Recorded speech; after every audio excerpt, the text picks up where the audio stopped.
Le Condé a été investi ce lundi 26 avril 2021.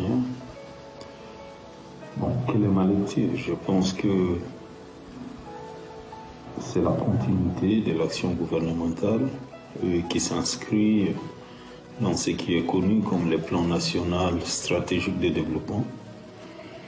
Et j'ai pu regarder les 4 grands secteurs, les 15 piliers, les 70 axes et les 343 actions pour construire un État fort, prospère et solidaire.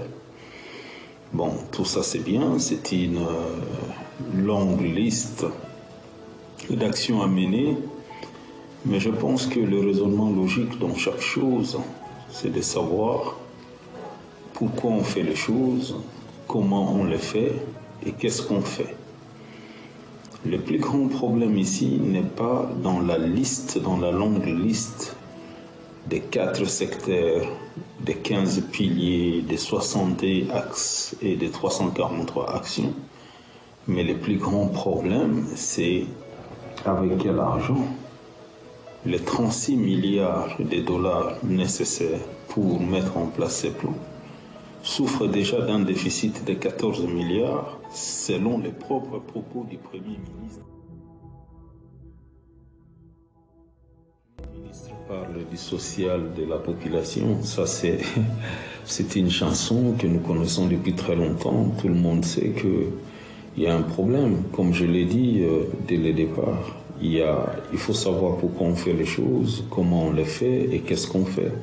Aussi longtemps que les hommes politiques ou les dirigeants de ces pays vont toujours penser à résoudre leurs problèmes personnels et non pas les problèmes de la communauté, tous les discours ne seront que des chapelets de bonnes intentions. Mais je n'ai pas vu de routes construites, je n'ai pas vu de nouvelles écoles, je n'ai pas vu la réduction des coûts de la chikwang, je n'ai pas vu la réduction des coûts des manioc ou d'un piodi. Donc ça c'est une façon d'endormir la population congolaise. Je ne veux pas être sceptique.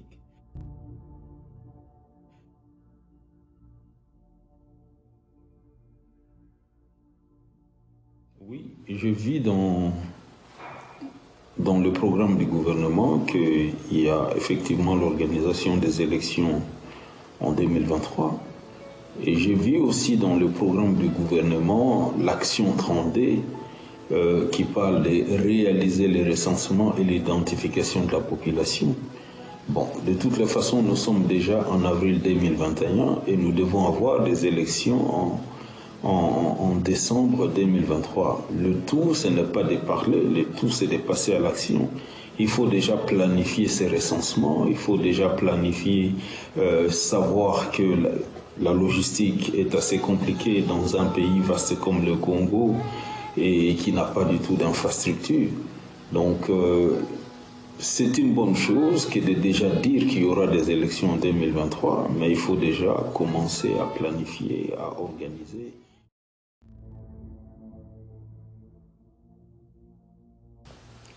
Concernant l'insécurité à l'est du pays, moi j'ai ma lecture des choses. Je pense que l'insécurité à l'est du pays est voulue, est entretenue parce que c'est la seule façon de pouvoir maintenir les équilibres régionaux avec nos voisins, notamment le Rwanda et l'Ouganda, qui avaient aidé à faire la guerre en République démocratique du Congo et qui doivent être payés pour ça. Il faut maintenir la terreur et l'instabilité pour permettre la fuite des minerais par le Rwanda, par l'Ouganda. Et donc, la seule façon de le faire, sans que le Congolais ne pose des questions, c'est quand il y a l'instabilité, quand il y a la terreur, quand il y a l'insécurité. Donc, aujourd'hui, il faut regarder les choses de cette façon, parce qu'en fait, ces pays servent de base arrière. Comment les rebelles s'approvisionnent en armes, en munitions et en nourriture. Voilà, donc s'ils ne le font pas en République démocratique du Congo, c'est qu'ils le font auprès des pays voisins. Et la question qu'il faut se poser, pourquoi les pays voisins le font s'ils n'ont pas d'intérêt? Voilà.